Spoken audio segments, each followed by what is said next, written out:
পায়েল, আমি অফিসে যাচ্ছি।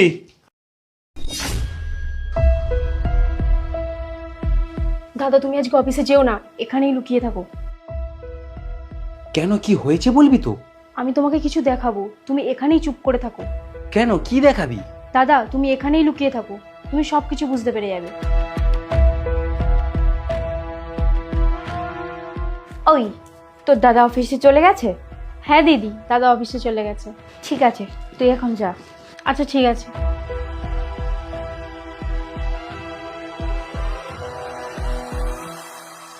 হ্যালো সাগর বেবি, তুমি কোথায় আছো? আমি বাইরে গাড়িতে বসে আছি। ওকে, তুমি তাড়াতাড়ি চলে এসো, পবিত্র অফিসে চলে গেছে। ঠিক আছে, তুমি একটু অপেক্ষা করো, আমি এক্ষুনি আসছি। তাহলে অনেক কষ্টে তোমার স্বামী গেল অফিসে।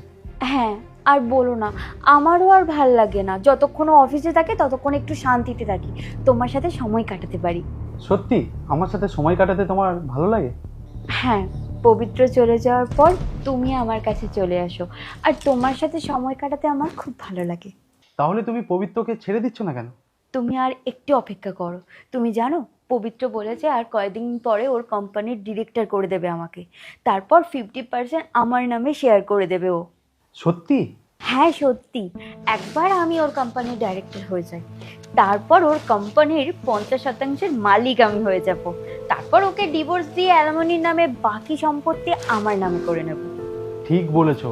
একবার যদি তুমি এই কাজটা করতে পারো তাহলে কিন্তু আমাদের জীবনটা সুখে কাটবে, শুধু ऐशा আরাম করেই কাটিয়ে যাবো। আরে তুমি কিচ্ছু চিন্তা করো না, এই সমস্ত কিছু আমি তোমার জন্য করেছি। তুমি ঠিক করেছো পবিত্রকে বিয়ে করে, না হলে আমার একটা সময় মনে হয়েছিল যে তুমি পবিত্রকে বিয়ে করে না আমাকে ভুলে গেছো। তোমাকে তোমাকে আমি কখনোই ভুলতে পারবো না। আমার বাবা মা তোমার সাথে আমার বিয়ে দেয়নি, আমি তখন বাবা মাকে কিছু বলতে পারিনি।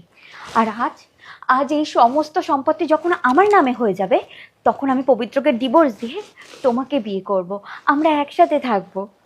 দিদি তোমার লজ্জা করছে না? দাদা তোমাকে কত ভালোবাসে, তোমার কত খেয়াল রাখে, তুমি তারপরেও দাদাকে ধোকা দিচ্ছ। এই, বেশি জ্ঞান দিস না, চুপচাপ নিজের কাজ করতে যা, যা এখান থেকে। তোমার এই বাড়ির কাজের লোকটা একটু বেশিই কথা বলছে, তাই না? এই শোন, তুই না এই বাড়ির কাজের লোক, মালিক হতে যাস না। আমি ঠিক কথাই বলেছি, তুমি যদি সত্যি দিদিকে ভালোবাসতে তাহলে তুমি দিদিকে অন্য কারোর সাথে বিয়ে হতে দিতে না। আর সত্যি তো এটাই, তুমি তোমার জীবনে কিছুই করতে চাও না, শুধু বসে বসে খাবার চিন্তা ভাবনা। তোর এত বড় বড় কথা, আমার মুখের উপর কথা তোর! চর মারলেই তো আর সত্যি কথা লুকিয়ে থাকে না। আচ্ছা, তুই এইভাবে শোধরাবি না।